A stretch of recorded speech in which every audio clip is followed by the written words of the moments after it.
Well, fences currently line the outskirts of the Amazon River's edge. What lies behind the chain link will immerse guests into a full-on jungle trek. But behind the scenes, it all starts in the water filtration room that's nestled behind the giant river otters. Because the body of water goes throughout the whole thing. So this is what it takes to keep the water clean and pure for the animals. Wow. Constantly maintaining that continuous body of water that runs through the entirety of the Amazon River's edge. But this is where you're going to get to see firsthand all these animals really interacting with each other. So this is called the Amazon immersion, and it is a multi-species, very large habitat with mammals and birds, and the birds are free to roam. So you're entering their land. Paul Swin, the director of marketing for the zoo and longtime safari guide himself, he took us in and behind these new enclosures to see what makes them so special. We're using the river as the safe zone between us and the mammals, right? So it's a wide open experience. It's very and cool. It's beautifully designed. Yes. This is not a little space. This is a big space, high ceiling, clear, right? We're open to the elements, right? Well, it rains a lot in the Amazon, right?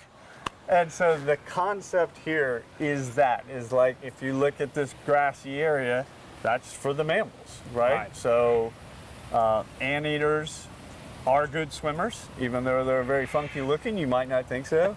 Capybara love water and actually use it as natural protection. So they may fear that a jaguar is stalking them. Well, they spend a lot of time in the water where they are excellent swimmers and can escape. But the star of the show is the Jaguar enclosure. Folks at home, whenever you come, this is the view you're gonna get, because where our cameraman is right now, we're just above water level, and there's probably another 3, 4, 5 foot below us of water. Obviously, you get to see them running around if they're up here wrestling or in the waterfall. But the coolest part of this exhibit, we're gonna have to work for again. I'm glad I wore my boots and my jeans, because we'll have to go back through this tunnel and then up and around, because this little shared space is gonna really let people see that these habitats are connected, and you might see this jaguar really get that wild in his eyes again, because it's going to be a very, very unique part of this whole thing that ties it together. Yes, and we want the animals that are naturally active to be active. Sure. So this whole habitat's designed for that. Right. Let them explore, let them use their senses, let them use that hunter's predator, dynamic that they have naturally. Let's take you through the tunnel that they will have access to. You notice this is pretty heavy duty. This is very heavy duty. All right, I'll do my best cat impression. Looked pretty accurate to me anyway. All right, so we're in a tunnel, and at different times they'll get to, this is their main habitat, right? But at different times, this gate's going to be open to them, and they can come on through this private tunnel, very exclusive, and come out into this area. And as you make your way over here, you'll notice we climb up the hill, and there's this. The big cat walkway over the visitor's path, where this cat's feats of strength will be shown off for all to see. That's called the flex habitat. So we can bring maybe a goat in there and let the goats, chew on the grass, be a goat. Right? Maybe the goat leaves and we bring a capybara in and let the capybara explore too. All these animals are curious, and new senses really get them going. Like, so just moving them from one area to another engages them, right?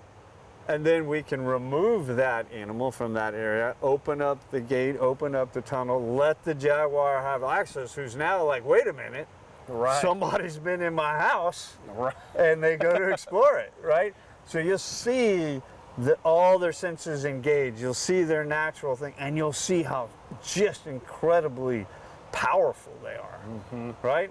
the hunter instinct, the curiosity is going to be there, and then physically that they can do this. And at its peak, the king of the Amazon can see his kingdom from the best view of the zoo. This is awesome, and I don't think people realize how high this is until you get up here. Yeah, yeah. That's quite the drop. That is quite the drop. And I just love seeing how expansive it is. Yes. Right, and to think that this cat can so easily come up here, jump 9 feet in the air, land here, follow its nose to a scent that's way over there. Right. Right? It's amazing. Right. It's pretty cool. Yeah. It's unique. We're actually in the exhibit, but that's as close as you can get to being in the exhibit with them. Yeah, you might get a little feel of what it's like if a jaguar was watching you. There are no animals on exhibit at this time, but the idea is to create an immersive Amazonian experience for both the animals and guests over time. In Tyler Henderson, KETK News.